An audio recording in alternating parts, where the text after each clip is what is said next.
Hey guys, welcome to the Premier League podcast. I'm your host Raheem, and I'm joined by my two friends Jake and Z. How you guys doing? I'm Good. doing very, Good. Is it very good? well. Nice to see you guys again. Yes, it is.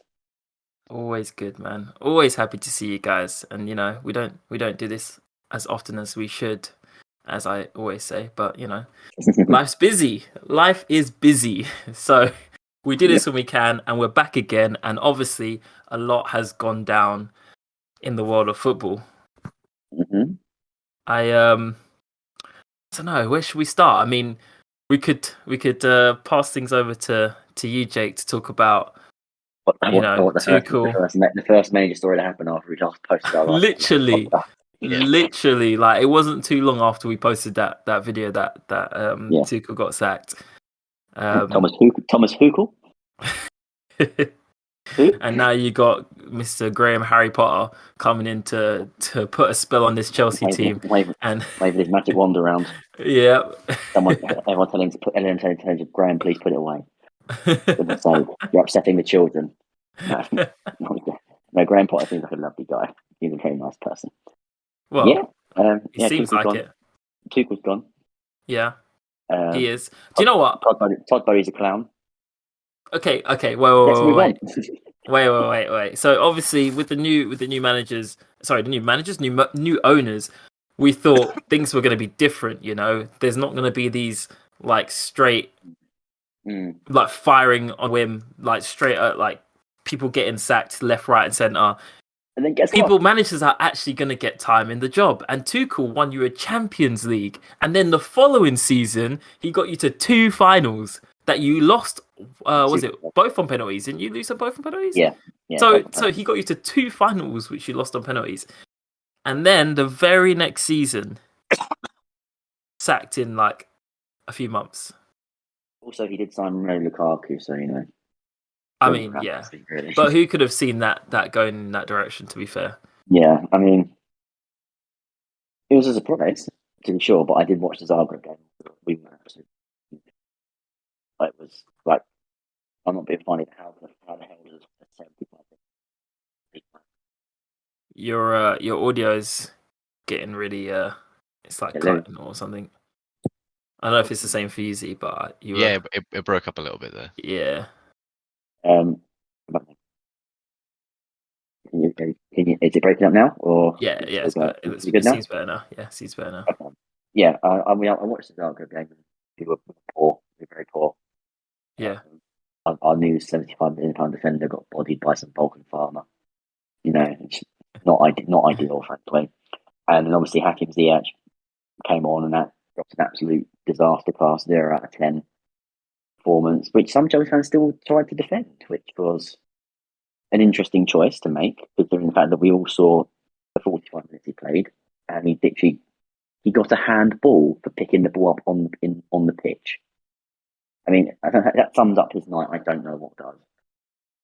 But yeah, and then obviously all this stuff. At that time, was you thinking, oh, you know what, we need a new manager, or was you thinking, no, let's stick it out?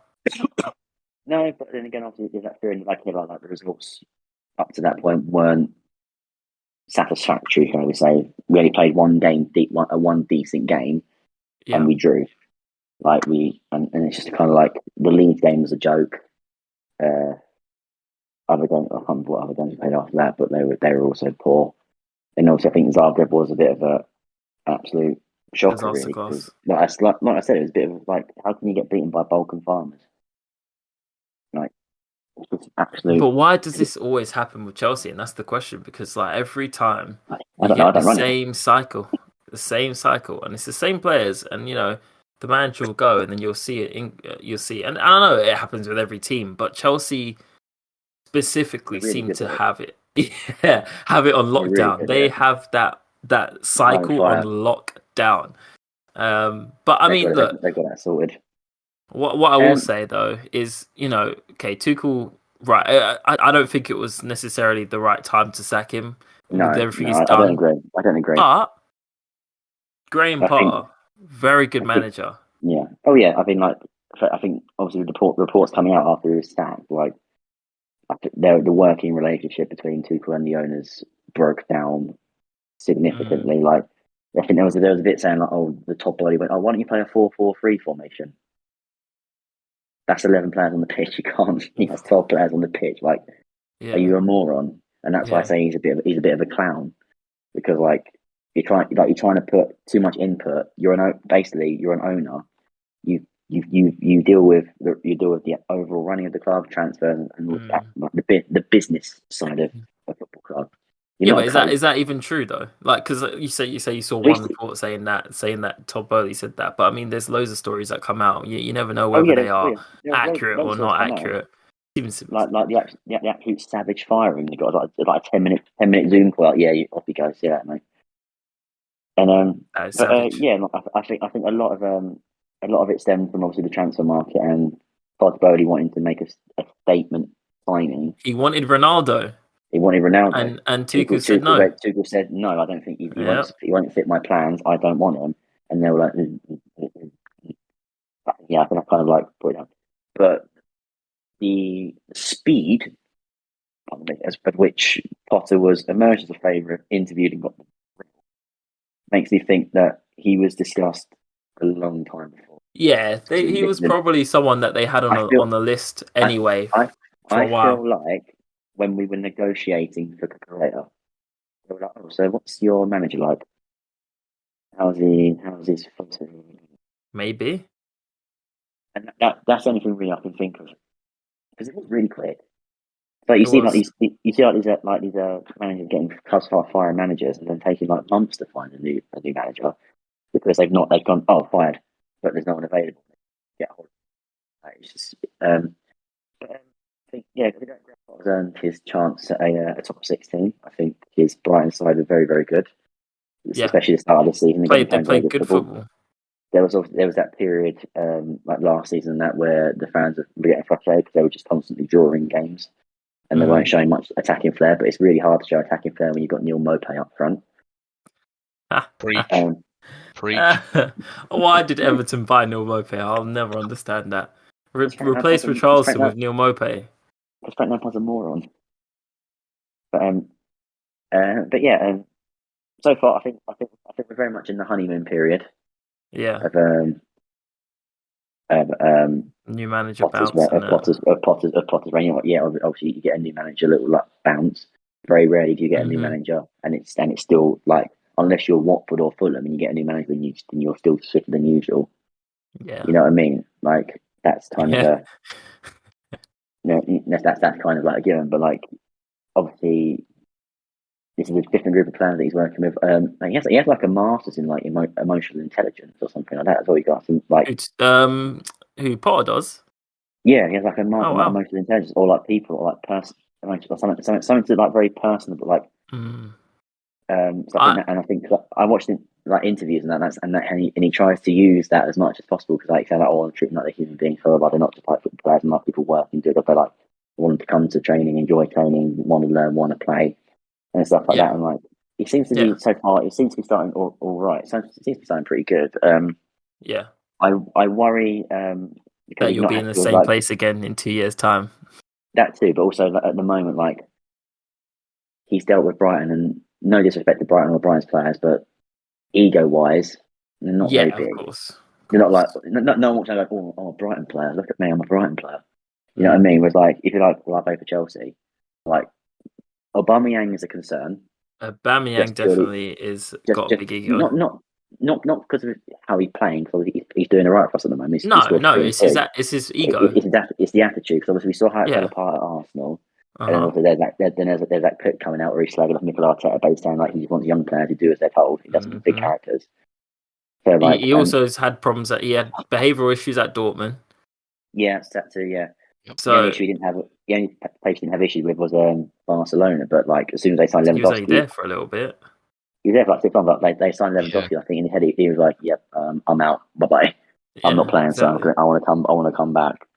But he got there long enough to have the behavioural issues. But I know people saying, "Oh, Graham Potter's working his magic," blah blah blah blah. And yeah, there are like signs of improvement. Like a lot of shots have been taken. A very flowing attacking football. Like best team in Italy, we took to the cleaners twice.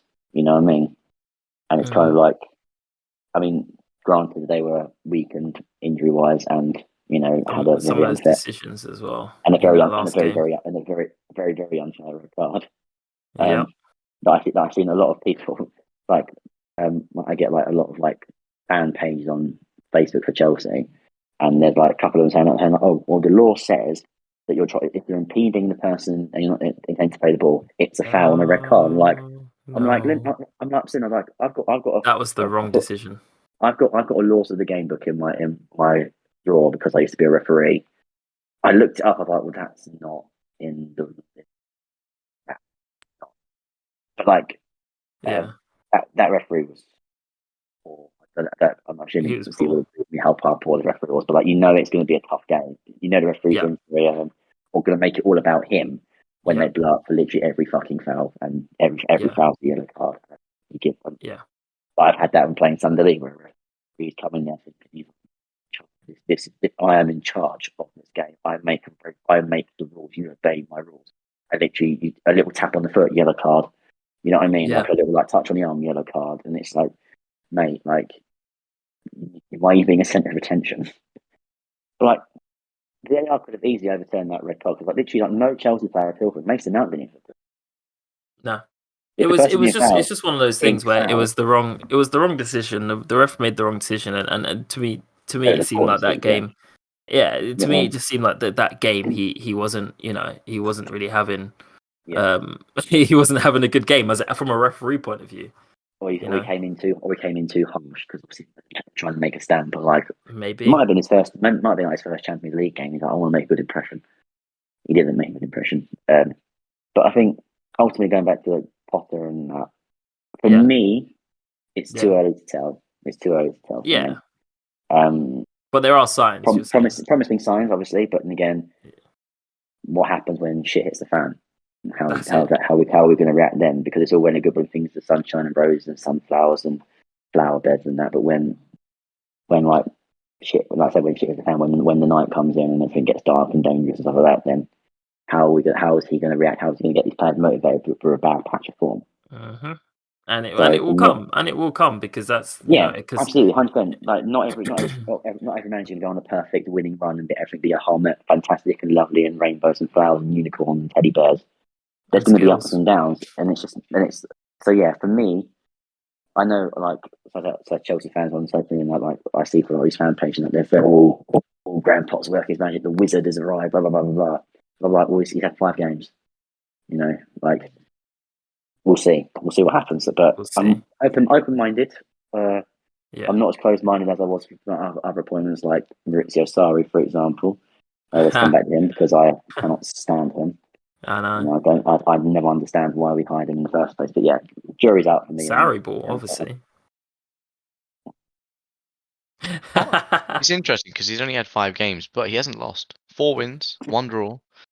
So he is technically undefeated. So it's kind of like 5 games is obviously too small a sample size to judge any manager on. But 5 games without a loss is about as good as a starting platform. Obviously, 5 wins in a row is perfect. He's 1 draw away from being perfect to start. And in those 5 games, he's played Milan twice, and he's had a couple of games in the league. So I think he's off to a good start. But it's always been said that he's a very good manager. He punched above his weight, significantly punched above his weight in Brighton. Virtually every single year he was there.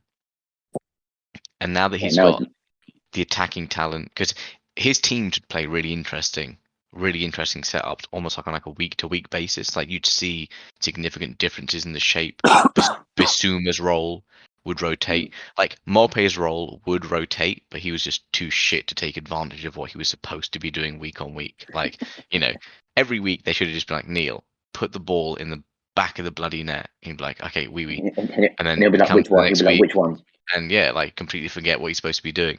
Pressure would get too much. But now that he kind of just before he left with Welbeck and like Trossard playing a little bit further forward, roasted briefly as well. And then like you saw that impact of since he's left, Trossard had kind of taken the reins. But yeah, Potter's like managerial pedigree, I guess, or acumen has never been questioned. In fact, if anything, he's been praised for it. He's young, he's English, he's very humble, hardworking. Like he has that almost modernistic stats approach. Like, I call it like the Moneyball effect, where there's like a book written about it and stuff, where he kind of very much looks at what individual players can provide rather than the big names. Like Bowley wanting Ronaldo to fit into a system. It's like, well, it's not going to work. And I think Tuchel is a completely different personality to Potter as well. Yeah. Potter's very zen. He's like a Buddhist monk. Tuchel, a bit more like Rambo. Like, he's cool and he is a good guy, but he's happy to burn everything to a fucking crisp if it happens. Like, if it has to come to it. He's very outspoken. I think that's why he clashed with ownership. Because this is the way it goes. If anybody comes to Graham Potter and they're like, we think we should sign so and so, Potter's going to disagree in a very diplomatic fashion. Yeah. Tuchel is just going to be like, no way. You're a thick plank of fucking wood. Please stop talking to me. I have a job to do. That's the approach. As in, like, they both might disagree, but Tuchel's going to be far less soft-handed with his approach, right? He'll just say it how it is, and that obviously is not going to put him on good footing with Bowley. And we talk about like American owners. You see this a lot in NBA and especially the NFL. Jerry Jones out in the Cowboys, infamous for trying to control his team and picking quarterbacks. And his scouts are like, dude, we do this research. We do all the work. We watch all these college games. Why are you coming in with your seal of approval on a specific player? Like, you don't have any coaching. They see it as toys, don't they? They see their teams as toys. Like, they've come in with all this money. They've bought it. Now it's their toy to play with. And it's the thing though. Like, they feel like it's their team. Yeah. Like, how crazy is this, right? They're like, oh, but if I pick the star player and he does really well, that looks good on me. It's like, hold up. It's not like you're picking your children a suitable match for marriage. You don't get any props for that amongst your friends. This is a whole, employment within itself. You're paying the manager, you're paying all the players, you're paying all the staff to attract fans to come to see a winning result, right? Like, if you can't do anything with that, then just be quiet, sit to the side, and funnel your money into the club at the various points and departments they need it in to be successful. Which is why Abramovich, for whatever people want to think about him, is going to go down as one of the greatest owners for a football club of all time. He just shut up, turned up to the games, freshly off his yacht, harbored in wherever the local harbor was, and he would chill. He would chill. He was very when he's not sacking managers. Let's not forget. He is the one that would sack them every 2 seconds. He did, but that's the thing. Ultimately, everybody had him to answer to. And what did they have to answer to? A low standard of managing? No, success. Ever since he bought that club and he started off with Mourinho, he had immediate generational success with that club. And he brought Chelsea back to the forefront of British football in God knows how long. Because before you were born, Jake, and even when I was growing up, people didn't give a shit about Chelsea. Like, this is absolutely. Arsenal was the London club. Tottenham were bottlers then, as they are now. And United, obviously, cream of the crop. Liverpool fans holding on a little bit further. No Prem wins, but, top flight domination. Chelsea came back out onto that scene after a very dormant stay. You weren't doing anything in Europe. You weren't doing anything domestically. And suddenly, you were the top team in English football for about that 5-year period. With United, with Fergie there, and then after that, I think Chelsea kind of took the reins before City obviously came in. So I think that's the difference, Like, Tuchel obviously fell foul of the new owners. I don't really blame him. Like, it's got to be very difficult to have to listen to egotistical morons try and tell you what you do best. It's like, why hire me if you think you're just going to talk above me and try and make decisions? Like, you manage. Go ahead. You pull out your 4-4-3 formation and see how far that gets you. It's like Bonus is like embarrassing himself even more. Like, after that, and we played like, we should do an all-star game for the Premier League. Oh gosh, all-star game, and then everyone started talking about it. The Americanization. It's not going to work. The Americanization. This is the thing about American owners. I just want to say this. I like American owners, right? They come to a British sport, right? And they just want to change it so it's like they're like the sports in their countries. And it's like, don't get me wrong, like, I like NBA, like I like basketball, right? Z likes the NFL, like he likes football and basketball as well. And those things work like the way the American format works for the American sports, because it's the way that it just works for that sport, right? But football is different, and you can't just come over and start trying to say, can we just do an All-Stars game, or can we create a Super League, or can we you can't just start trying to change everything to try and change everything to make things more like the American structure, because it just doesn't. It's not the same. Like, they're not the same. The thing is, it's like the American structure's only there to fleece as much money as possible. Oh yeah, absolutely. It's not 100%. It's franchise. They franchise it. It's not like they're saying, "Oh, let's change these around to spread the game," or I don't know, raise awareness of a certain aspect of it that may need more coverage, or add to the sporting competitive integrity. It's nothing, right? No, it's more literally money. Like it's more like money. All-Star game. Let every team star have another opportunity to milk fans dry for some sort of appearance, which isn't even going to mean anything. Literally. And all it's going to do is increase the risk of injury. Nowadays, imagine how annoyed you'd be if your star player got injured in an All-Star game. For years now, the NFL's All-Star game has basically been like touch rugby, touch American football, because nobody goes hard. Like, bruv, it's at the end of the season. And if you're in the Super Bowl, right, you're a pretty good player, usually, like a star on your team. You might even get voted to the All-Star game.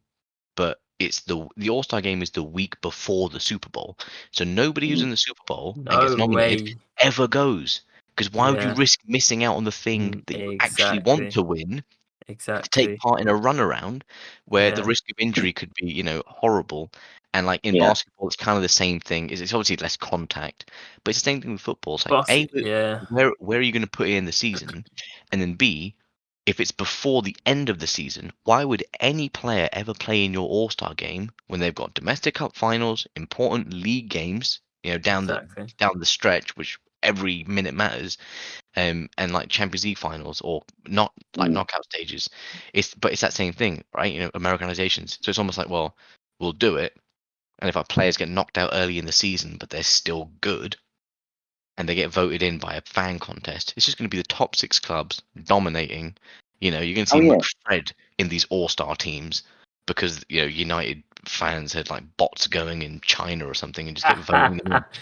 And it's not going to be a fair. Harry Maguire at the back there in the centre back for sure. It's going to be like those charity games. It makes no sense, but no.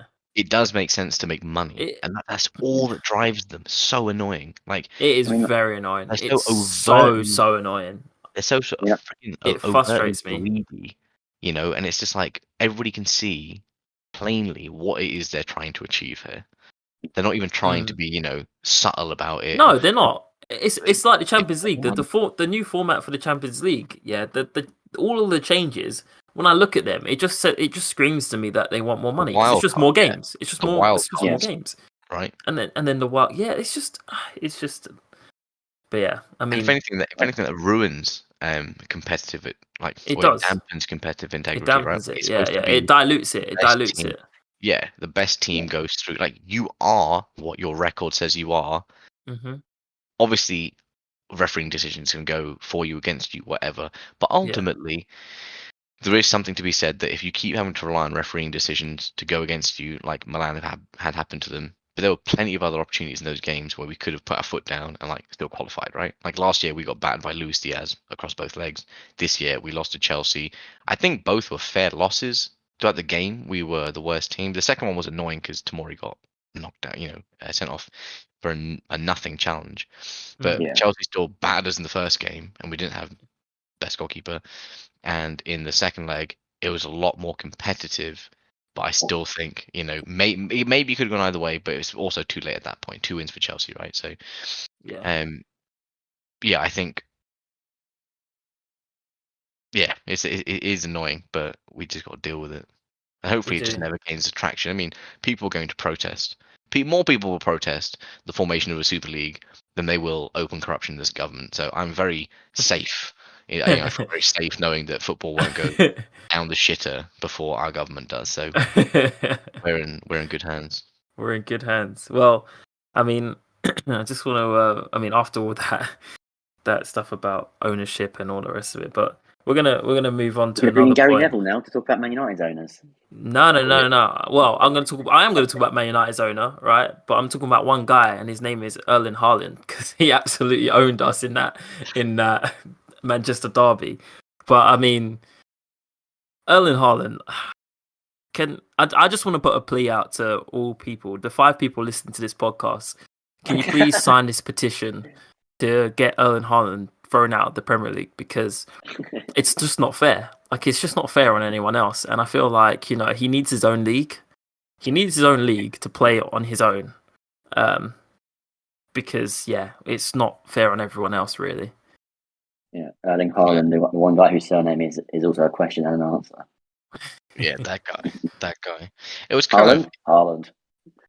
of expected though, right? Because everyone memed for years that Sterling would score 20 odd goals from 2,000 chances.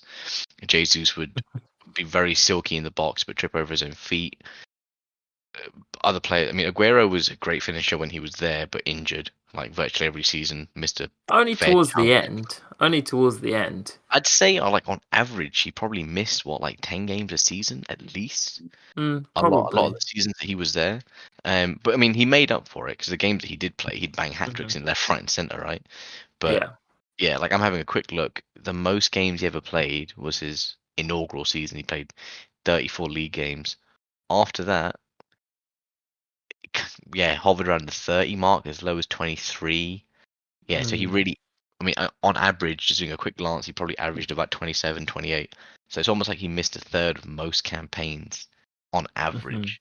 And in spite of that, 275 appearances, 184 goals. So that's good numbers. The record speaks for itself, right? But a lot of that came from how great they were back with Yaya Toure. Even Balotelli helped out a little bit. David Silva's sort of revival and carrying that club into what they are now, and then De Bruyne coming in. Haaland on top of that, man. The big chances created were never a doubt, but he just had terrible finishing behind them. And now that this dude is just there, his off the ball movement is otherworldly. He never stops moving. It's the same thing Ronaldo does, and you see it in so few of the strikers. That whole Foden will have the ball or be pinged back to Cancelo or De Bruyne. If they have a shot open, they go for the shot, hoping that at least either the shot's hard enough that the goalkeeper has to save it rather than handle it, or that it creates up an opportunity in the box. And if the goalkeeper doesn't handle it and it comes out 2-3 yards, Haaland is there first. Every single time he's there first. And I think having that on the same page, he knows what everybody else is thinking and how best to react to everything. That's just a ridiculous combination, because all City do all day is control the game, the tempo, and if they can't break you down, they'll start peppering shots. And if the shots are getting spilled, that's basically an assist, right? Now he's there, it's basically an assist. So he's kind of completely changed the game for them. And those two together literally are a cheat code. It's not even, De Bruyne and Haaland. And that's the thing. When you're that good, you don't need a lot of time to gel. You don't need a lot of time to gel, because Haaland would have come in and he'd probably oh, so how do you want to play? Look, I was setting these other morons up with chances that they couldn't finish. So just have have your cake and eat it too. I'm gonna do the exact same shit I was doing the past 3 years, but this time you're gonna be there. So I have 100% faith you're gonna bang him, and he is. How many times has De Bruyne just run no look? He just crosses it in, and Haaland's up there. And Haaland's there. He's there. Gets his crotch in somebody's earlobe or something, and then just taps it with the back of his heel. It's standard 2-0. I think it was his second goal against United. Which I was watching that, and I watched Kevin De Bruyne line up for the cross. And I just went, "Fuck it, Haaland's in there," and he scored. I'm like, "That's that meme." Just fucking myself. He's just there somewhere.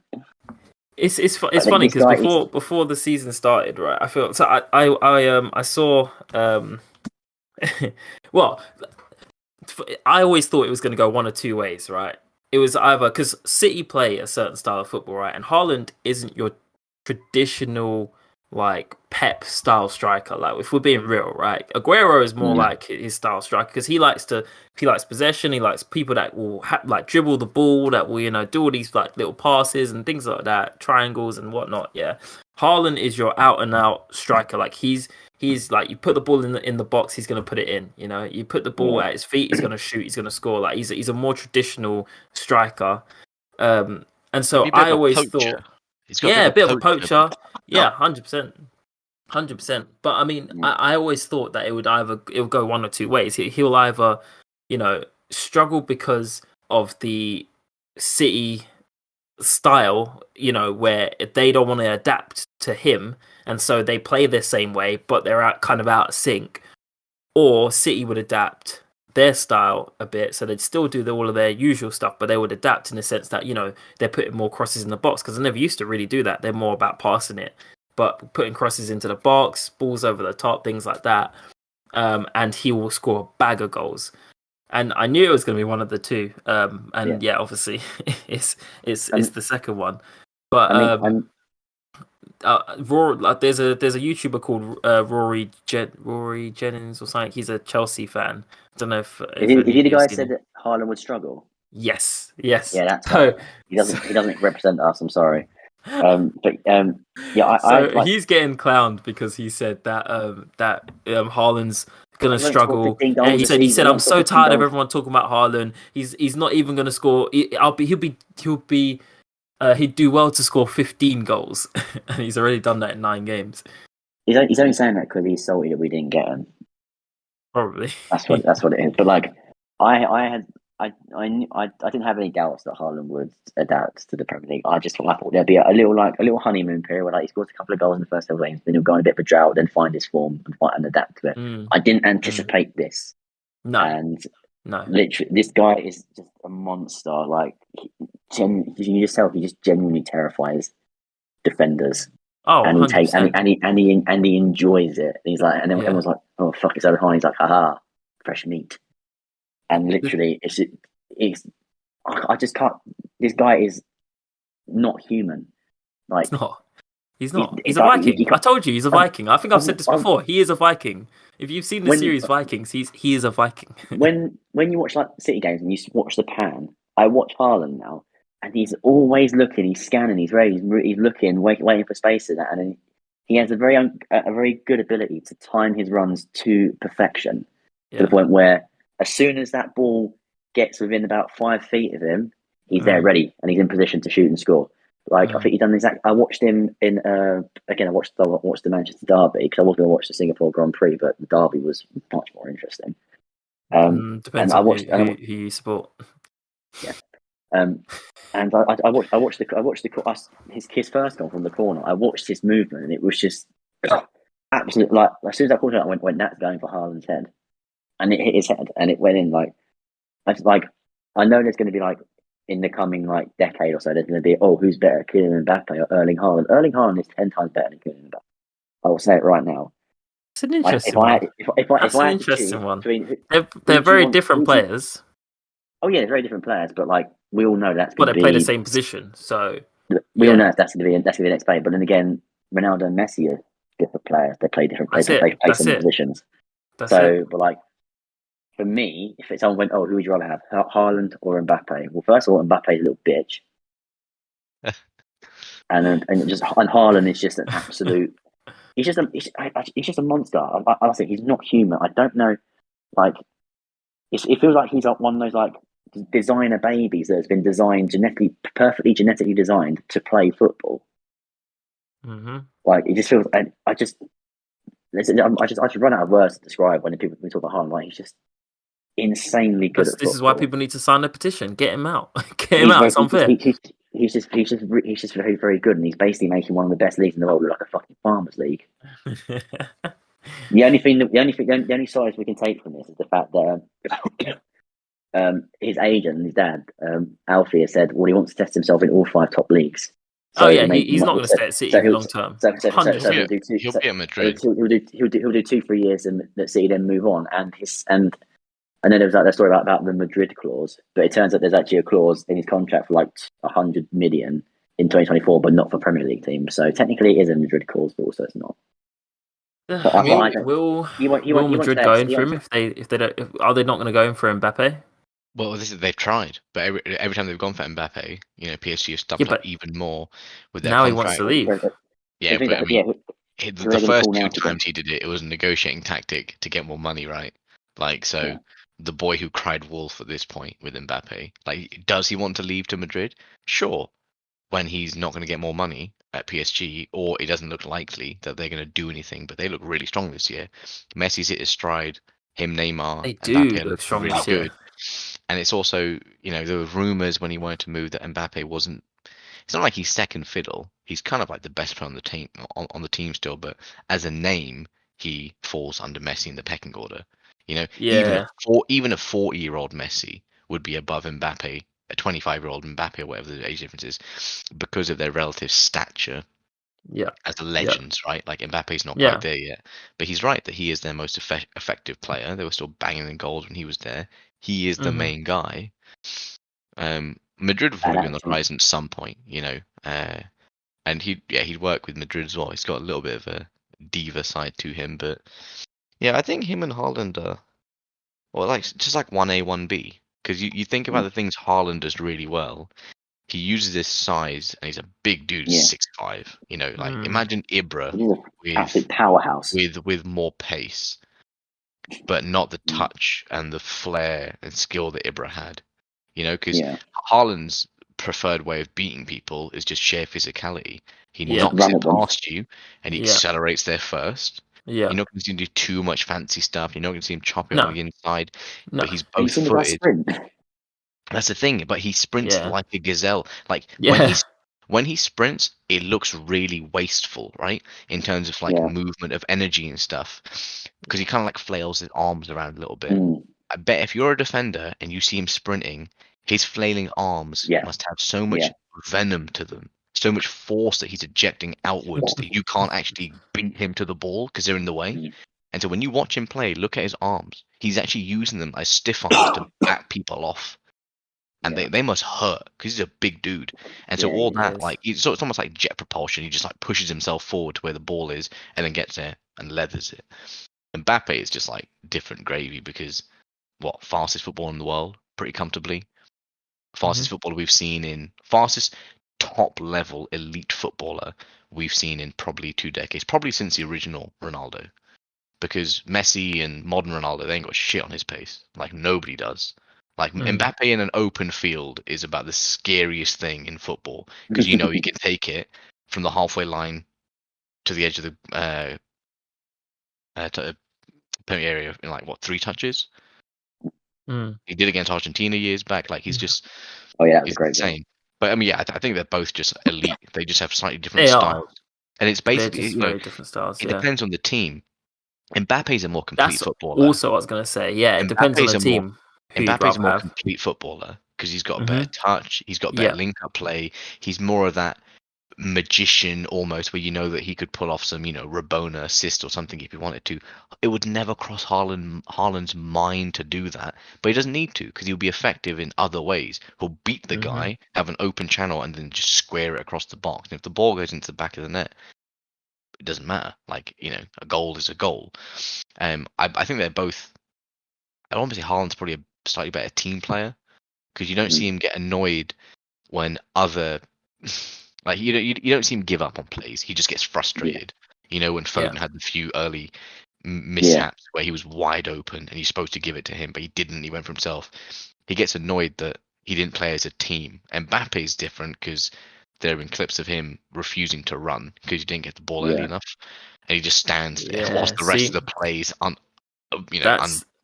wrapping itself in front of him. So that's the other thing. Him in the dressing room. Him in the dressing room. Who would you rather have in the dressing room? And at this point, you definitely take Haaland. I mean, have you seen like I follow Haaland on Instagram. Like some of his stories over the summer are just fucking weird. Like he's like I bought a bucket hat. This is me wearing the bucket hat. That's enough photos of the bucket hat for today. Good night. And that was his Instagram story. I'm like, what is this? He does seem like a fairly weird dude. Like I saw a couple of his interviews when he was at Dortmund, and like people would ask him, the most banal questions, very like standard journalists. And they'd be like, "Oh, how does it feel?" And they thought you were going to like some long elaborate answer. He was just like, "Good." And then just deathly silence, right? Like it's so awkward, and it's like He doesn't want He's to be put here. all of his stuff, all of his power and mental capacity goes into the fact that he is unbelievable footballer and can put the ball in the back of the net. So he hasn't got much room for anything else. He hasn't. Literally, He's wasted. right? Like, it's like he's wasted all his XP on like strength and not speech and persuasion. He's maxed You know what I out mean? his strength and he's maxed out his strength and speed, and then his speech is it's like at 10. exactly. He's like the tank. He's like the tankiest. He's like the tankiest moron Skyrim character. Social skills, yeah, I'll keep that shit at 0, 100. Fuck talking. Heading ability, 95. I saw a tweet couple like last week, I think, and someone put out Haaland is what Zlatan thinks his ability actually is, or something like that. And I was like, that's a bit disrespectful to Zlatan. Hey, let's not disrespect Zlatan Ibrahimovic here. Man, okay, the man has done it. The God. Exactly. Yeah, I mean, people let's not get carried away. Shouldn't get it twisted, you know, like please. Ibra is more than just like a footballer though, man. That dude transcends his own sport. Like he is a dude that came from basically nothing. He's more of a mindset than a player. He's like the type. He literally, like, how many people go out there with like complete and utter confidence in themselves and chat so much like stuff about how good they are, but then back it up. But then they actually back it up. Like they actually back it up. Like they harp on about themselves, but then they go out there and they actually do it. Like you're like, oh well, this guy's full of himself, and then he goes out there and he does it, and you're like, oh no, the thing is though, he just is that good. Oh, okay, sorry. No player in today's modern game would go and play 6 months on a title charge with a gammy knee, essentially with no knee. Yeah, he had to take the stuff out of his knee after every game, didn't he? Like with a syringe and pull it all out. Yeah, he done that at 40. At 40, at 39, 40 years old. That guy, and like I said, when I was at the San Siro in Milan, literally they went, "Oh, there's Zlatan's chair." I was like, "Oh, I might get a seat in Zlatan's chair." I was like, "Oh no, I'm not worthy. I'm not worthy of this chair." There was like an aura. There was like an aura around it. Like, no, you can't come. You can't sit on my chair. I was like, I don't want to sit on Zlatan's chair. It's Zlatan's chair. Only Zlatan's bottom goes on this chair. No one else's. Especially because Zlatan's self-aware enough. Exactly. Like everyone memes about it, but he's not being 100% serious. He knows the character he's playing. No, he's playing a character 100%. He's not serious in the full arrogance, but he is serious about what he means in the sense that, like, if I'm saying it, I do mean I will do this. Yeah. You know, like, as in to prove people wrong, because he's been doing it his whole life, ever since he grew up. I think he's said that, like, where he grew up, you know, he wasn't a pure Swede or whatever, you know, like, he had, like, his heritage was mixed of different aspects of stuff, and so that kind of, like, alienated him from communities where he grew up, and he was just like, you know what, I'm gonna just go out and say I'm gonna do all sorts of crazy shit, and then I'm gonna just work my ass off, because his work ethic is, like, absolutely legendary. People say that he talks all this shit, and then once they go and like work with him on a team and like play alongside him, they're like, oh, he is about that life. Like and that's why you never hear people complaining about him as a teammate. Like, oh, Zlatan's on his crazy shit. It's like, nah, he's earned the right to say that. And if that helps him, like, if he says something and he'll say like, oh, I'm gonna do something crazy, I'm gonna win this league or something.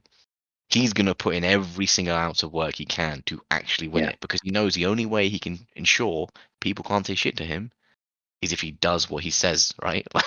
Like wanting crazy willpower to go out and do that across basically every league he's ever gone to. And, you know, I still remember when it was the whole, like, you know, oh, he'll never make it in the Prem or England teams and English defenders and blah, blah, blah, whatever it was. And then he faced the England team internationally and scored one of the greatest goals of all time. That bicycle kick. And I was like, this dude, I'm sorry, people talked about this dude in England. He dad-dicked the Queen's team. Right? Like, literally, he took them all to the cleaners by himself. 4 goals. I was like, don't cross this. And even when he joined United, you know, we haven't trophies since Sir Alex has been like minimum. Like, we've literally had only 3 trophies, I think, since Sir Alex left, and 2 of them was with Zlatan. You know, wasn't anything like when there's something to be said about that. Yeah, he tried at Arsenal like when he was younger, and he was like, "Oh, come and do a trial." I was like, "Well, Zlatan doesn't do auditions." Yeah. And then there was that thing like when he Yeah. when he was in the MLS, wasn't he? And then someone in the interview saying, "Oh yeah, so what do you think about this about Carlos Vela being better than you and being the best player in the MLS?" And he's like, "Well, if you're 29 and the best player in the MLS, your career's not gone very well, has it? Like I'm 37, and I'm in the MLS, and I'm the best player in the MLS." I'm like, And he's not wrong. He's not wrong. My favorite Zlatanism was when he was at PSG, and you know Bex was there briefly, and Yeah. obviously Bex was on a sort of like retirement tour at that point, and he Yeah, went yeah. there Oh, yeah, and he yeah. got Yeah. paid how much, and he said that he was going to donate his wages to local charities in Paris and stuff and across France. And obviously all the newspapers picked it up and they were like, Ibra, you're playing alongside him, he's one of the greats of the modern game. Would it be an initiative that you'd consider taking up? And Nimrod just flat out was like, why? And he goes like, do you guys saying that you want me to donate money as well? And they're like, yeah, well, David Beckham, he's donating his money. He's like, well, excuse me, who is the top scoring player in France this year? I am. So why should I have to give my money? If anything, the people of France should be paying me for gracing, for gracing them with my presence. And he was just like, is David Beckham? Does David Beckham have the most goals? No, he can afford to give his money away. He's barely playing. I mean, at the end he was like, the people of France should have to pay a tax, like a stupidity tax, for even Zlatan questioning tax. my greatness. And he literally said they can chalk it up as a charitable donation. I was like, this dude Yeah, getting primed with the jokes, man. Hilarious. it'll Hilarious. be a sad day when he retires. Oh man, that's gonna be. For You know sure. what thing is For like, sure. Iconic player. if he does, it wouldn't surprise me if he was like, yeah, I'm out, like in some low key sort of way as well, like Like no, just like tops on Instagram, like I'm out. yeah, Like, like I'm a done. picture, like just a picture of Boots in like the middle of a field or something. But Like the Yeah. god, I mean, the lion has left the den or something, or like the god is gone. and I wouldn't be sad. I won't be sad because as one of his last What a acts, legacy he's left behind. as well as as one of his last acts, he came to Milan, with Pioli there, who the whole Ranić saga, whatever, he almost came to Milan, and he kind of stayed there with Pioli and was just like, you know what, I'm gonna just tell you right now, let's make a pact, we win this fucking championship, and then he went and did it. Like, our club was in the gutter for a decade. We were garbage. We couldn't beat Sassuolo home or away for like 3 fucking years. It was driving me insane. And suddenly this dude comes in. And you know what? We still lost to Sassuolo, but we beat 26 of the other fucking teams, and we had enough points to win the whole bloody thing. So yeah, man, like enough can't be said. But hopefully Haaland will kind of get to that level. I don't think he'll be. I think Haaland will but get to Zlatan's. I think Haaland and Zlatan. I mean, people compare Haaland to like Ronaldo because of the amount of goals. he But is a goal scorer. I actually think he's more akin to Zlatan because I think he's going to do the whole thing that Zlatan did in the sense that he's going around from country to country and he's going to dominate every league. And I also think proven himself from his with his goal that he scored the other day, where he kind of like jumped up in the air and did this kind of like weird karate kick thing, like Haaland did, and that's so Zlatan-esque. And I just think he's more. I think he's more akin to Zlatan than Ronaldo, to be honest. Yeah, I think the play style, the height, the physicality is definitely Zlatan. It's just Zlatan with even like Ronaldo-esque goal scoring. With Ronaldo-esque goals, that's what it is. Thing. Yeah, but I guess that's just the evolution of the game, right? Like players like Messi and Ronaldo set what other people then think is possible, and it happens all the time in any sport, right? Like somebody has to do something that you didn't know was possible, and then everyone kind of it sets a benchmark, and it gives everybody else something to aspire to. And once you see it happen, you're like, oh, it's actually achievable. Still not going to be easy. Yeah, but it can be done because look, this person's done it.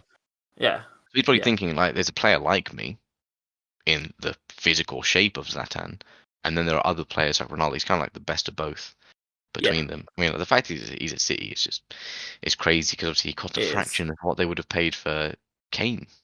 The year before as well, so that whole transfer saga kind of just ended up in City's favour in the end. They It still won worked the out in league. the end, yeah. I mean, They I got kind of wish Haaland. they had got Kane so that Haaland wouldn't be here tearing it up.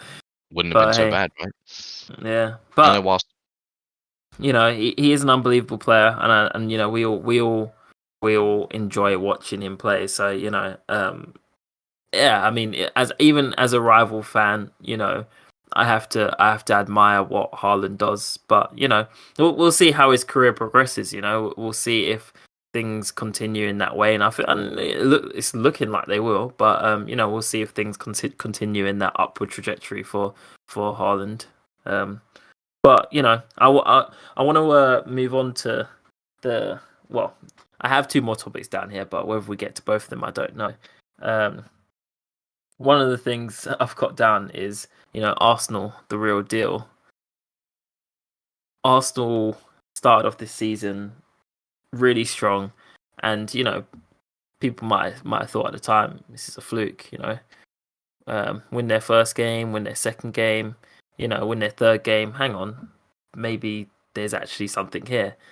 And Arsenal have won all of their Premier League games. I think No, they Europa lost the year, League didn't games. Well, hang on. I was getting to that. Yeah, they Sorry. lost. They've won all of their Premier League games, and I think Europa League games as well, bar one game in which they got turned over by the great Manchester United and Ten Hag and his fantastic 11.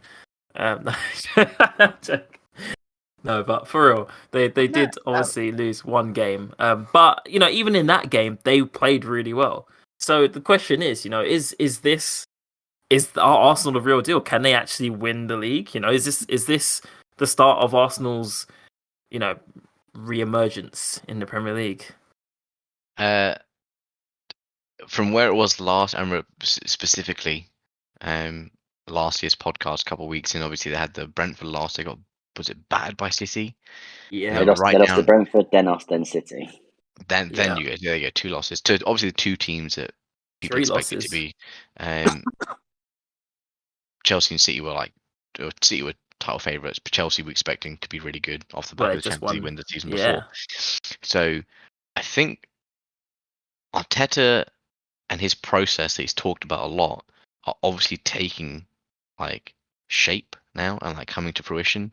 And all those decisions that he's had previously with, I think even going as far back as Ozil going, or Aubameyang, and his insistence, or I guess control over ensuring there aren't any egos and that everybody fights for their place in the team, and getting back players like Saliba, who've turned out to be one of the best defenders in the league, barely putting a foot wrong. So I think Arsenal definitely are the real deal, but in this what used to be a Liverpool City dominated league, you needed to be more than that. But we'll talk about Liverpool in a second, but with them out of the picture, and I think they're firmly out of the picture currently, it is Arsenal. But then when you think about they've won every single game except one, and they are 1 point ahead of City. And that's it. That's kind of insane to think about. They've been perfect 8 times out of 9. It's almost 90%. And they and City are right behind them. And that City juggernaut is not going to stop. Because Haaland is, Salah scored a 5-minute hat-trick the other day coming on, but Haaland could do the same thing. And he probably will. 3 hat-tricks in a row, I think it was, at home. Yeah. So whether Arsenal can stop that, and the other thing is, can Arsenal stay healthy enough? Mentality-wise, I think that's what Arteta's been working on, and that's actually looking really strong. The young players are gelling really well, and even players like Saka are leaders on that team, and they're really young, but he's working with a really young cast. So you take that mantle of seniority above those other players, and you've been in the team, you've worked, and you've earned your place. If everyone always feels that they have to keep earning their place, the results won't dry up. And as long as you can keep that ego out of the changing room and have players not be entitled and think, nah, but I was doing really well, I was the reason we won some of those games in a row. It's nope, every single week, or every single game, whatever it is, you got to come in, start over and prove it. Because right now, this is just a purple patch. You have to sustain this, right? City have been doing it for 5-6 years.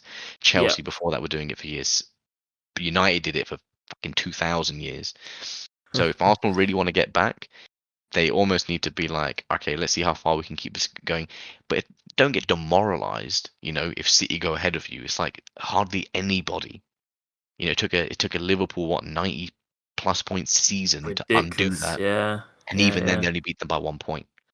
Yeah. And so Arsenal then need to be like, actually, but let's see, don't think negatively. See how much you can win. When they come up against City, that's going to be a big test. That would be big. Because that would be big. My money, my life savings are on City to win that game comfortably as well. Do you think so? So anything Arsenal do to counter that, if I think it's going to be City 3-0 or 4-1 or whatever it is, and Arsenal keep them to a 1-0 loss, you need to, that's the thing. Off the back of that result, other teams should be even more scared of Arsenal. Right, because the way it's going right now, like as long as they can weather that City storm, I think they've also got like Liverpool and stuff in the bag. Yeah, but they're gonna have to contend. They're gonna have to contend with the World Cup as well, though. Like breaking it up in between, messing with the flow. But I mean, I guess some of their key players, should be rested, right? Because I mean, I know Saka's selected, a lot of them. But when you think like Ramsdale isn't England #1, like that dude's gonna be rested. He'll probably be going though, I'd imagine. Yeah, he'll be going. But he will be. But like some of the others, like Martinelli, I don't think's going. Ben White, I think is he going to be? Probably I don't not. think he's going to go. I mean, it depends actually, because with James and Trent both out, like God knows who's going to be right back. Trippier, maybe. I don't know if Trippier's selected, but he probably should be. Trippier, because Walker and Reece James are out of the World Cup. Yeah. So I think that will be telling if City's players go, like some of them go and they have to like play or they're still injured. If Arsenal come back with a clean bill of health, that'd be really interesting for the second half of the season. Because then it's like how well can they do until they get there? And if they see a little bit of daylight between themselves and other teams in slightly less favorable positions, that's the point at which you're like, okay, cool, we kind of got over that hump. Because it's all testing grounds for them, right? Like the way they came last season, started off slowly, got really strong with each sort of like quarter of the season has progressed, and now they're just doing as well as basically they could hope for. That loss to United aside, they've been perfect. So I think Arsenal are the real deal. I don't see them massively slipping up. And if they don't finish in the top 3, they probably got to be really annoyed even at this point. But it's football; anything can happen. So, 100% anything can happen. I think I agree with you. I think they are the real deal. I think, like you said, them talking about the process for however many years, trust the process.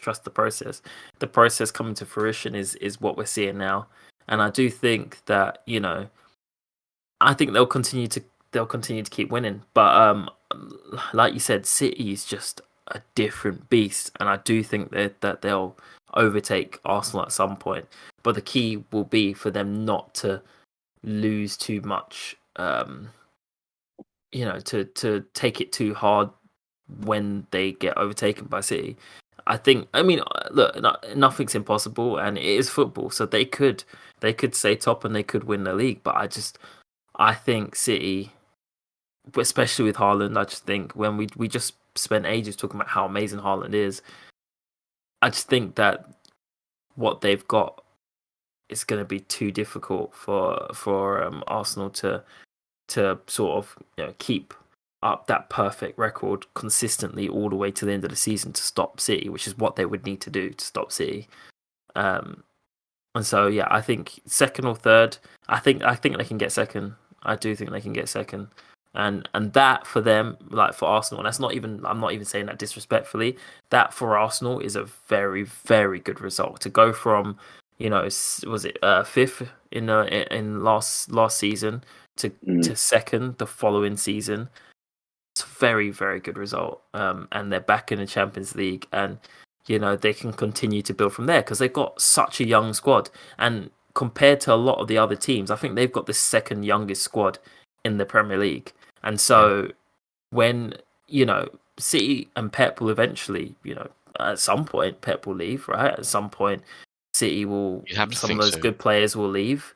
And, then it will be another team's turn to be the big dominant team, and with a lot of Arsenal's players being so young, they would have had so much experience by that point. They would have been together, and then it might be their turn to start dominating.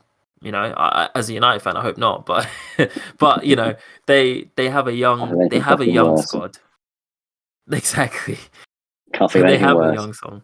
Honestly, I hope that doesn't happen, but it's definitely a possibility. But all we can hope really is that other teams also come up that will still stay around that mark. Like your Chelsea's will come back up, and Liverpool and United. I mean, Liverpool can stay down. I don't mind that, but but I think Arsenal are the real deal. And I think.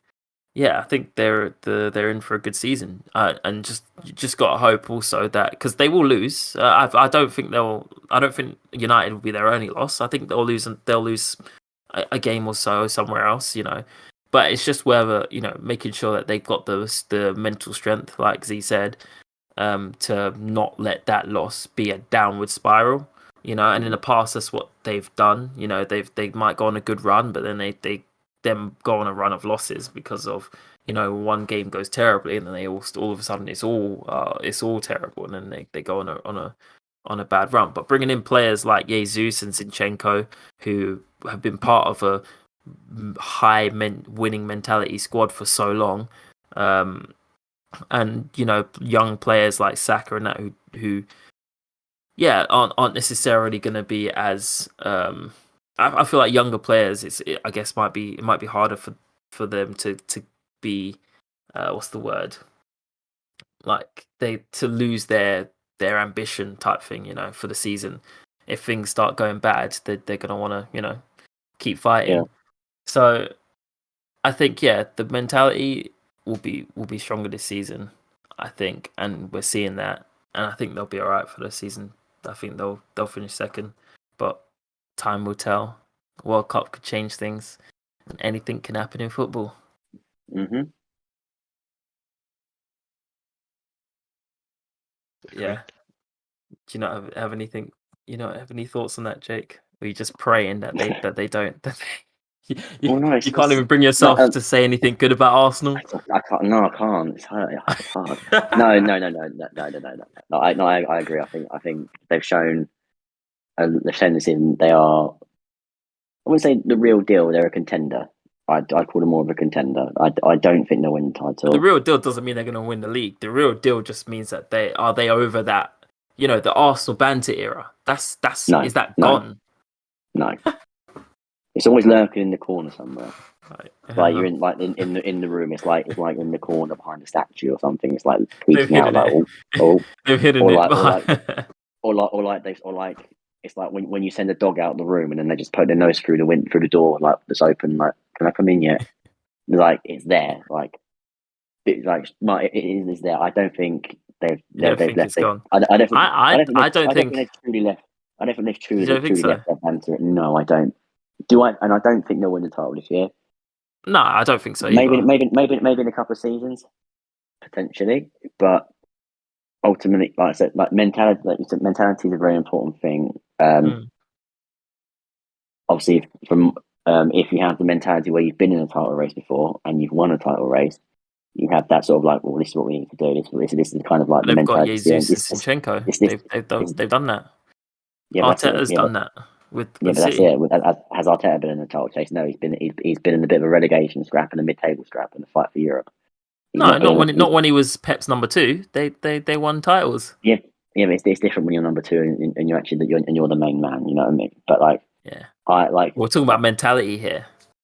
Yeah, how many of those players other than Jesus and Zinchenko, how many of those players have actually been in the title race?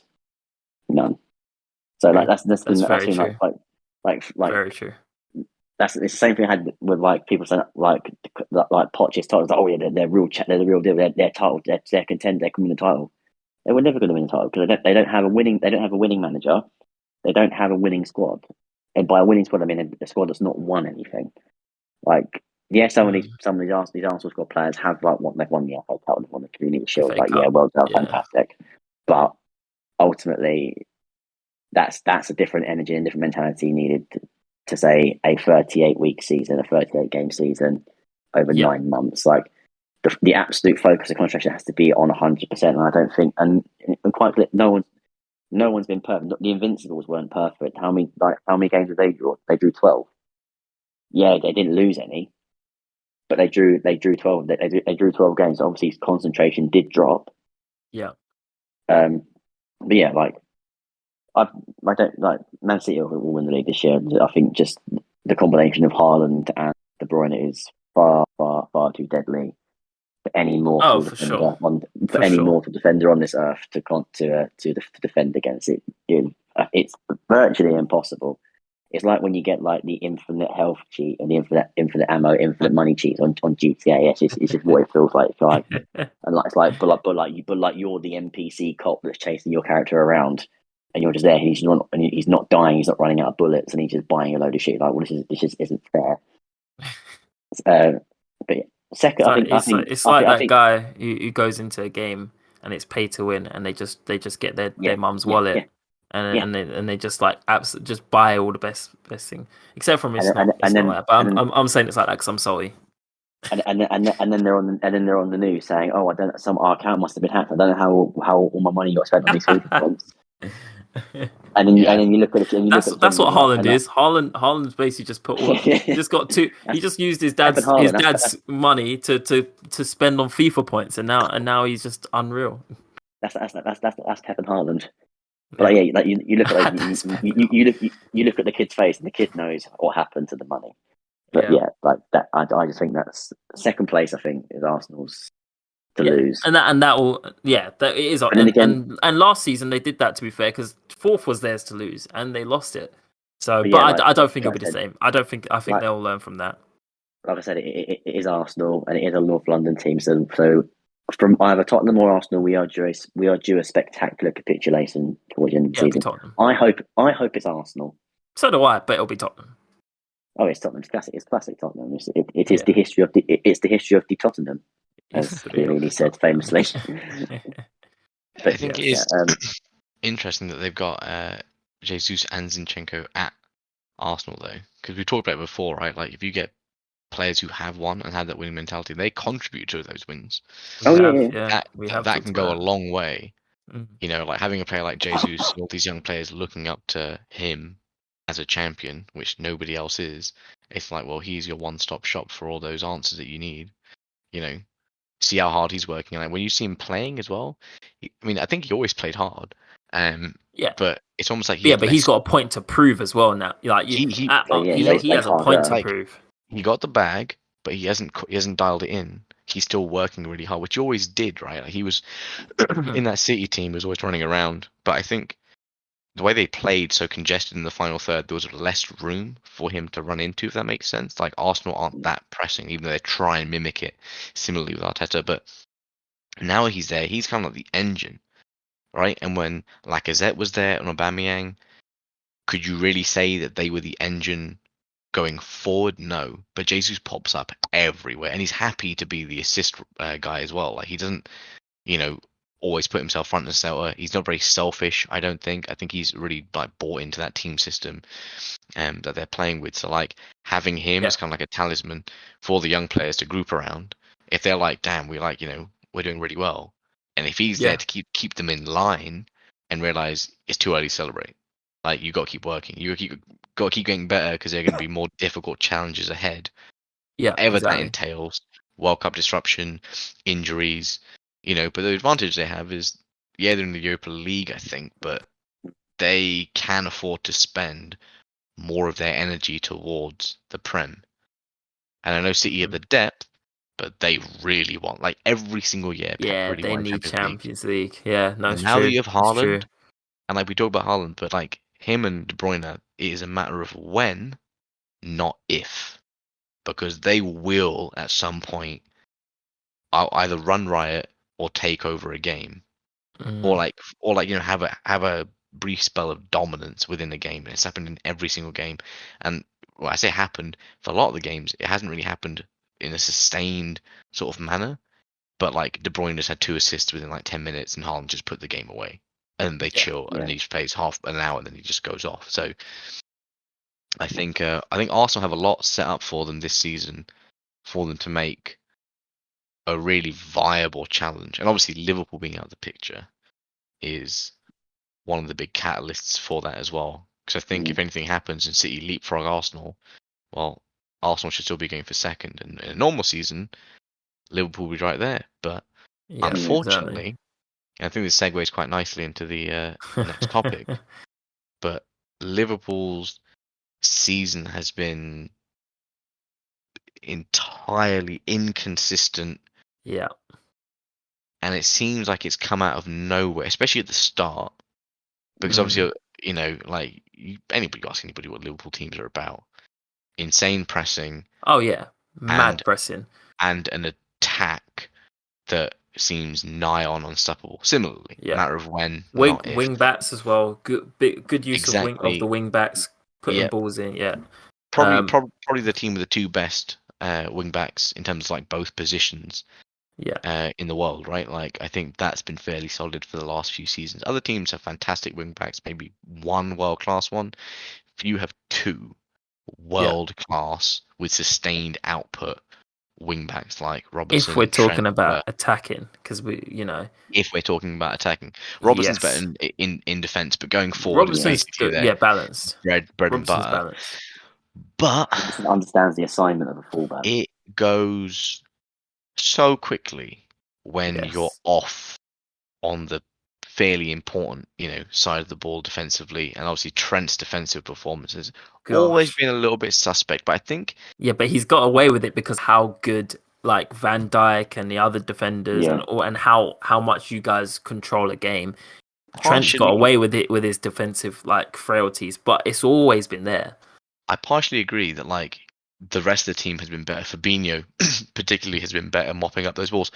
But I think Trent's been better in previous seasons. Like it's almost like he's fallen off a cliff this season. Yeah. It was always some there. Of his defensive decisions I see him make. I'm just sitting here like always there. What? It was always there, but it might be like one every couple games. But now it's multiple bad decisions every single game. Yeah. And it's like, how did he go from being able to nullify it most of the time to now it's just become such a memed about point of vulnerability that literally everybody is just saying, like any team that plays them, if you've got someone strong on the left, if you've got Martinelli, if you've got Foden, whoever it is, if it's Anthony, the next time they're playing is healthy, you know that he's going to be vulnerable. And it's like, it's not like this wasn't a thing in seasons prior, right? And it wasn't a point of focus for opposing managers and teams to be like, well, actually, we think he is quite suspect. Well, because they still tried to attack it, but he was actually better. He was individually better, and the team was better around him. But there's just been a massive dip on that front. And I know, obviously, like having Thiago out for a while, he's come back, and it's kind of, you can see some improvement. Yeah. But I think, for whatever reason, it really just started like, I don't know, once that media noise got out there, rattled. I know Klopp touched on it, saying that like his players, shouldn't be focusing on anything outside. Ignore all that. Ignore the media noise. But team. it comes with being a professional footballer. They're not the only ones that will get that, and all professional footballers will get that. Do I think it should rattle players like Trent as much as it possibly has? You'd think no, because it's almost like after the fact, right? People are going to say, oh, well, he is defensively suspect and it's not one of his better attributes. It's like, well, you know what? You're not wrong. These have been there for a while, and it has been an area of his game that he needs to work on. But that area of his game still won him a Champions League, a Premier League title, 90-plus point seasons in like 3 years in a row. He's a world-class player. He's one of the best players at his position on planet Earth. As in, people say that, because he's like defensively suspect, it's somehow like, he's no longer the player he is. It's like, nah, form is temporary, class is permanent, but form right now is suffering. But don't you think, because like people have said this in the past, do you not think it's time, or you should consider trying him as a midfielder or a winger rather than as a right back since his defensive frailties are being exposed at the moment? I guess you can't in the Liverpool team, because where do you put Salah? right? Because Well, but you could play him in maybe in the midfield. Maybe I don't know. Not Salah. I mean, you could play Trent maybe in the midfield. I guess the thing is they already do. They have it so that when he goes forward and Salah presses even further forward and kind of cuts into the middle, that Fabinho usually moves across, or Henderson, whoever it is, they try and cover. But you could do that, and then you won't even have to have someone covering. True, but it's almost like who else do you? Because if you move Trent forward, who do you then get to play right back? You buy a right back. But who do you get rid of in the team? Isn't things like do you get rid of Hendo? Do you get rid of Thiago or Fabinho? You can't, because all three of them, as you've seen, are pivotal to the way they play with their pressing, right? Because they enable the rest of the team to stay so far forward. Do you get? But at the moment, it's not working. So I mean, I guess here's the question: like, where is it going wrong for Liverpool? That it's been a hard question to answer, because if you look at their results, like if you look at some of their games, it's all over the place. Like they started off with too many draws. They drew to Fulham opening day, and obviously the whole like Mitrovic, whatever, he looked pretty good. Then they drew to Palace. Then they lost to United. Then they battered Bournemouth 9-0, and everyone thought that would be the turning point. Yeah, I actually thought it would be as well. And now Bournemouth were above them in the league. Yeah. And then they beat Newcastle, and I think this year people would say Newcastle being good, like actually good. Then they drew against Everton, who haven't scored many, haven't conceded many. Then they had Brighton. And obviously it's Brighton post Potter, I think, but it's literally at the next game that they had after him, right? And Trossard scored a hat-trick, so that's 3-3. And Brighton have been pretty good this season as well. Then they lost to the top team. So it's almost like if you watch how their season's gone with their strength of schedule and the teams that have been surprising, the Newcastles, the Brightons, not Fulham not so much, but Everton maybe, and obviously losing to United, it's kind of like they've got easier games ahead, like much easier games ahead, but they've got so much ground to have to claw up, and they've just had another one with the Champions League and that like Rangers victory. Yeah. So I don't know if it's just like a really rough start. Because... But I mean, those teams you said, like those teams that you said, okay, yeah, sure, there might be easier games coming, but everyone plays everyone, so everyone has to go through those teams, and you have they in previous seasons, Liverpool would have turned over all of those teams you just said. Yeah, 100%, absolutely turn them over. I think there's definitely some complacency or an expectation that they wouldn't have to play at their absolute best to get results from these games. And I think that's where people are talking about like, Trent is making mind-bogglingly stupid decisions that are actually uncharacteristic of him. He can make them, but he never makes them this frequently. And when he does make them in the odd game here and there in the past, he makes up for it by being so consistently otherworldly in attack that it hides his deficiencies, right? Like, who cares that he got beaten for a goal when he has 4 assists or scores 2 goals himself or whatever it is? Yeah. Without the attacking output, people then have nothing else to kind of judge him by. Because if that's what he's supposed to do and he's not doing that, then yeah, he is massively suspect. But you can't replace him with anybody, because in the Bournemouth game, whatever we saw, the potential for him to attack is still there. So it's consistency he's lacking, and I don't know exactly why he's become inconsistent. Could you say it's a natural progression of Klopp's system? Because, we all play fantasy. Liverpool are the easiest team to pick players for, because you know that if the player is healthy, they will start. Yeah, you can't say that up City. You can't say that up other teams so much. Yeah, and and Klopp roulette is not really a thing. He knows what his strongest 11 is. We know what his strongest 11 is. You just they'll pick play every game. Yeah. But that has to have an effect on players after a while. Has he almost run them into the ground? Well, they do say that Klopp has a 7-year like expiration date with a team. There is a shelf life, especially when you don't buy replacements, I guess. But it's kind of like he takes time to ramp up, and he trains. He's a brilliant man manager, and he really improves the physicality of his players. But it's almost like, we talk about players in terms of like RPG characters. You know, the star that shines the brightest burns for half as long. It's almost like he overloads them at 150% to get as much performance as he can. And it came with the Champions League. It came with the league title. Obviously, they had Titans in City with depth that they couldn't compete with. But maybe now we're seeing the downward trend of that. You know, Salah, it is quite complex because obviously he got paid, right? Like he got his contract. Everyone knew that he'd earned.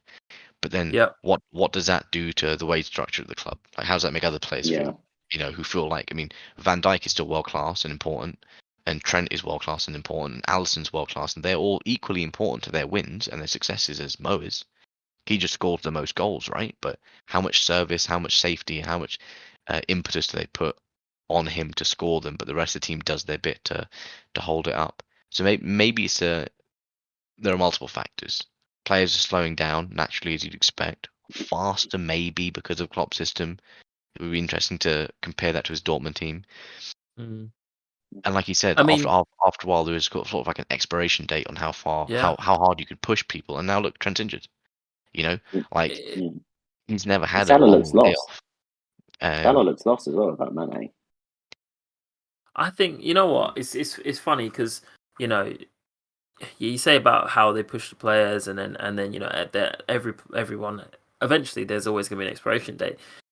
You look back at the Fergie era, and he built so many winning teams, but he would always change. He would always rotate. He would always change. Like even if a player, sometimes he'd be getting rid of a player who seems like they're still at their peak, and you're like, why is he doing that? And then he's bringing in new players, but the thing is, he's kept his teams at a consistently high level for a ridiculous amount of time because he kept rotating and he wasn't, you know, just using the same 11 players.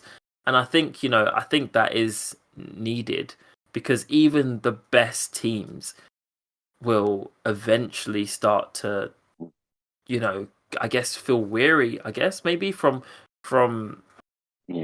playing the same, you know, that can't be sustained. That level can't be sustained over. Players get older, their body start not really shutting down, but like their body start doing things they couldn't. Like for example, like Jordan Henderson's he's like 34. Yeah. So like in getting into his 30s, like he can't sustain what he used to be able to do when he was younger. Yeah, like when Jurgen Klopp first came in, was like, we need to press super hard, blah, blah, blah. A 27, 20-year-old Jordan Henderson's like, all right, lad, off we go. Start pressing everything. But now he's like 34, he's kind of has to like be very careful and cautious about how he presses. He can't go 150 miles an hour like for 90 minutes. You have to manage it. And so it's like it's not sustainable. So you're taking a group of players like 7 years. Obviously, if you start like say like that someone's 20, like 25, 7 years later they're 32. They're coming into the end of their career, like end of a top flight level career at a high intensity, high competitive game. Like they're starting to wind down and probably look to go like to the MLS or China or somewhere like that, or maybe just retire or go like into the Champions or something that's a bit more of a lower intensity. So it can't be sustained. Like he needs to rotate his team, but like even Salah's getting into his 30s now. Salah as well. But he looks completely lost without Sadio Mane, which I think is really strange. I mean, he looks like he's like I don't necessarily think he's lost without Sadio Mane. I mean, we talk, like you mentioned about the age. I think it's even more than just age though, because I think you know when you join a team for the first time and you've not done anything with this team yet, there's like a level of hunger and a level of desire and a level of fight that's in you, and it's all new, and the manager's getting you and building you up and all that, and you might have success and you might win and blah blah blah, but eventually, you know, you see it like players will leave even big successful teams, and we look at Casemiro and Varane leaving Real Madrid, who are who win stuff. sometimes players just want a new challenge because they need a new challenge to reinvigorate that like desire and that fight and that hunger and all the rest of it. Because when you've been somewhere for too long, you get comfortable and things like that. And like we're all prone to it. Even us, even in our jobs and whatnot. If you're at somewhere for too long, you get comfortable. And and I think there's a level of that whereby, regardless of age, you need to bring fresh legs in. You need to bring fresh faces in. You need to bring, you need to change things up so that that desire and that hunger and that fight is still there. Yeah, which I agree with. There's a lot of different reasons. I think you can pinpoint just one issue as to why Liverpool have dropped so spectacularly in form. Like I said, there's so many different, even individual players. Like, I know if you said that there's a certain an aura around Virgil van Dijk, and it feels like that was gone, and then no one's as wary of him as they used to be, as they've been in previous years. Like Haaland would absolutely eat him for breakfast now. Absolutely, I have no doubt about that. He will literally just I know you said, Van Dijk hasn't lost a home game since he's been at Liverpool, or Haaland will rock up and he will lose a home game at Liverpool. That's still not a thing, is it? I think that's finished, hasn't it? No, that's not lost a home game in the Premier League. I think is what it is. Is that? We'll see tomorrow. Yeah, but I think, Virgil van Dijk's not been dribbled past, and it wasn't dribbled past in 3 seasons. Someone rocked up and dribbled past him. His aura is going essentially. Yeah. I think people are sensing that Liverpool are weak now because with Jurgen Klopp's tenure, obviously he ducks out about 7 years. Same thing with Mourinho, he ducks out after 3 years after he's pissed off enough people. Jurgen Klopp had that peak era, his 4th or 5th season, where you just look at Liverpool and you're like, how are we going to beat this team? This team is so impenetrably strong. It's ridiculous. Now it's kind of there's chinks. Now there's not chinks in their armor. There's holes in their armor now. They're not as strong a team as everyone anticipates. So I think a rebuild will be needed very soon because I was most of their key players are getting on a bit. They're in their late 20s, early 30s. All these people who have been so key to Liverpool's recent success are now approaching the twilight years of their career, and so a revamp is needed, but maybe not spending £100 million on what's essentially a Uruguayan Andy Carroll might not be the best thing to do. But Nunez might come good. We don't know. Yeah, I mean, I know there's a lot of talk between Nunez and Haaland at the start of the season, and it's obviously put to bed. I think Nunez will still be good, but I think Haaland, so as well. I mean, I guess the other thing is if Trent hadn't been playing his worst football for yonks, and Nunez hadn't, started off the season with that dumb red card and whatever else, if it was a peak attacking Liverpool side, it'd be more interesting. Haaland would probably still have 20 goals, but Nunez might be on double figures already or something. He looks very involved and they play and stuff like that. But yeah, I think they'll get back to it. I think Van Dijk, you're right, that aura of invincibility has definitely come off, but it's because he's made more mistakes himself as well. Yeah. I know a lot of people focus on Trent because Trent is Van Dijk's been suspect as well this season. But Van Dijk has made more uncharacteristic errors himself, and when you look at him, it's but he is the rock at the heart of that defense, right? Oh yeah, for sure. You don't expect him to make marauding runs. He's not a madman like Rudiger. He stays there. He pings great passes.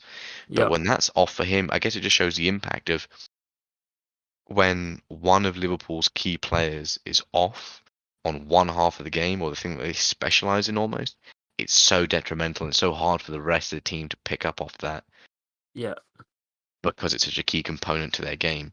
So I think the way it stands, they're over 10 points down on Arsenal and City, and they've maybe only got one game in hand. So if they win, I think they're still going to be about 10 points off. But it's football. You never know when everybody else is going to hit their patches. The issue with Liverpool is obviously traditionally they've been good up to Christmas and poor after. So poor up to Christmas is like they're going to have to flip that script around. Yeah. But then maybe this would be the year to do it with Trent not Maybe. going to the World Cup. Maybe he actually needs to properly rehab. I mean, I think Mane, I think that issue is kind of overblown because as great as Mane is, he's having a great time in Germany. Diaz came in. That's what I mean. And Diaz honestly, has been so good. That's why I don't think he's been their missing best. No, he's Mane. been their best player. Yeah. Liverpool's best player this season by a country mile has been Luis Diaz. I agree. You know? I mean, Firmino's been doing bits as well. Recently. Oh, Firmino as well. Yeah, you can't actually do like this guy as well. He's been so good. I was going to get to that and say actually, the past few years, Firmino's the one that's been off the most, right? In terms of his contributions, availability, all that sort of stuff. This year, he's having a great year. Everybody else is doing shit. You know, and I guarantee you, Klopp would rather have it the other way around. He'd rather have his key players. Of course, yeah. Because when Bobby's not 100% on, like he seems to be in the flow now. He's fit. He's playing great football, and he's got that flair, right? But everybody else is not on the same wavelength. It's almost like they played so long without him being the crux of that front four. With Jota coming in, he was doing really, really well. With Salah and Mane, and that front three was deadly. But now with Firmino back, it's almost like everyone's kind of unsure of which system they want to choose, right? Because it's like if Bobby's in the middle, then Mane is what they used to out left, but it's Diaz out left, and so it's kind of switching around stuff. But I think Liverpool will be back, and the Rangers game was a big statement. They just need to sustain it, but that sustaining is hard when you're expected to play the style of football. They've done the big statement before. They beat Bournemouth 9-0 after their loss, didn't they? And you know, it's they've struggled after that. So their game against Rangers, you know, it like you said, it's one of those things they're gonna have to sustain it. But they've done the big score before, and then it's ended. It's still gone the way that they should. So. I mean, I'm surprised it wasn't Southampton that got the 9-0 thumping, to be honest, because they like that. So, yeah. I was surprised. I saw 9-0 and I immediately thought it was Southampton, and then I was like, "Oh wait, no." Ralph, what have you done now? But yeah, I think a couple more game weeks of football, and then we've got the World Cup. So I think definitely get a couple other podcasts in between then, so we can kind of see how that's going. And the run up to the World Cup, I think, will be very, very interesting. And then we could do a World Cup. We could do a World Cup preview. Yeah, we could throw. In fact, we'll definitely have to meet up for a couple games. Oh yeah, for sure. Yeah. Yeah, box park again. Oh mate, yeah, definitely. Well, the main thing, book something in advance because I imagine it's going to be rammed.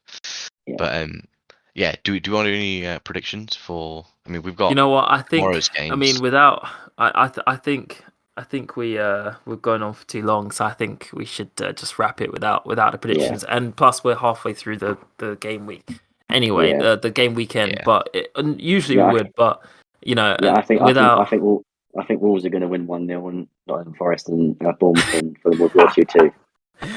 Wow, what makes you think that? That is such a specific prediction. Well done. Oh wow. Okay. Okay. Cool. Well, we're gonna end it there. I do think we've gone like ridiculously over.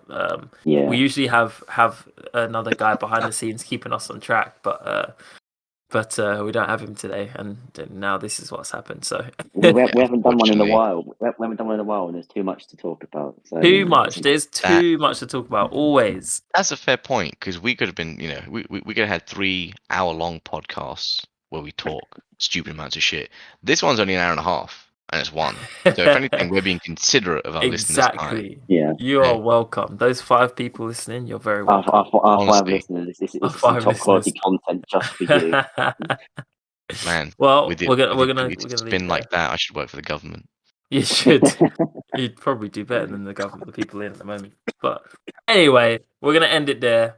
And thanks again for listening. Obviously, we'll catch you on the next podcast. Hopefully, it won't be like a month from now. But I mean, with our track record, it might be.